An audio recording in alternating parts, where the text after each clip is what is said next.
colhi esse material, na verdade é um compilado de coisa minha, coisa de outros. Alguns eu marco lá na biografia, outros são só pensamentos que não tem como marcar. Mas olha só essa comparação. É muito interessante as divisões de cultura. Olha só, primeiro, cultura popular. É aquela produzida pelo povão, em contraste às instituições formais de educação. É a música caipira em contraste com o bar. A música gente, me fugiu. Erudita, né? Aquela música, né, clássica. Gente, vocês já ouviram falar nos aqueles que cultivam ervas e fazem chás para curar, né? Os raizeiros, em alguns lugares eles são chamados assim, né? Alguém já ouviu falar de um curso de formação de raizeiro? Não existe.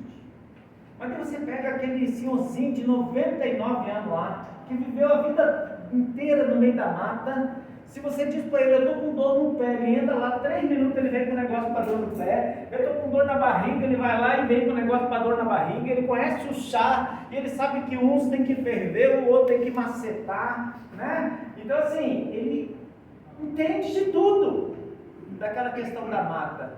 Mas que curso que ele fez? Nenhum. Ele aprendeu com os ancestrais, os antepassados, que vai passando de um para o outro. E isso é a cultura popular. Sem contar a ideia das crendices.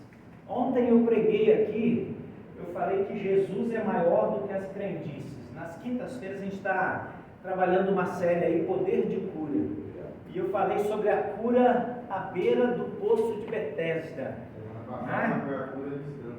Foi a cura à distância, cura por Wi-Fi.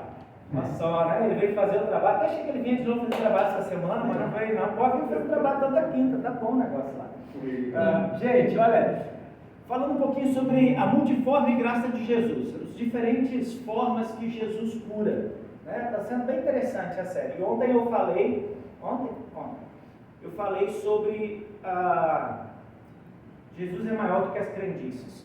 O que chama a sua atenção naquele texto de Betesda? Você lembra de alguma coisa diferente? Você lembra? João 5, a cura do enfermo lá no poço de Betesda. Vocês lembram desse texto? Sabe de cor, né? Um texto que já viram várias vezes. Alguém quer pregar sobre ele já agora para a gente? O que chama a atenção naquele texto, gente? O que o texto diz? Que eles ficavam tudo em volta do poço, e a hora que descia um anjo, agitava a água, e o primeiro que entrasse estava curado.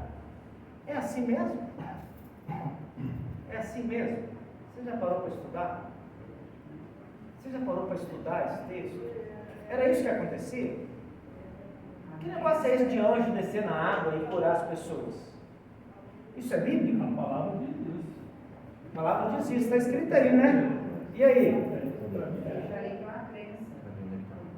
Era uma crença popular, A gente. gente não tem nenhuma história. Percebe primeira coisa. Já viu que esse texto está entre colchetes? O que significa um texto bíblico entre colchetes? Vocês estão indo para o final do seminário já, né? Tem uns que estão entrando agora. Mas o que é quando o texto bíblico está entre colchetes? Não está na maioria dos manuscritos.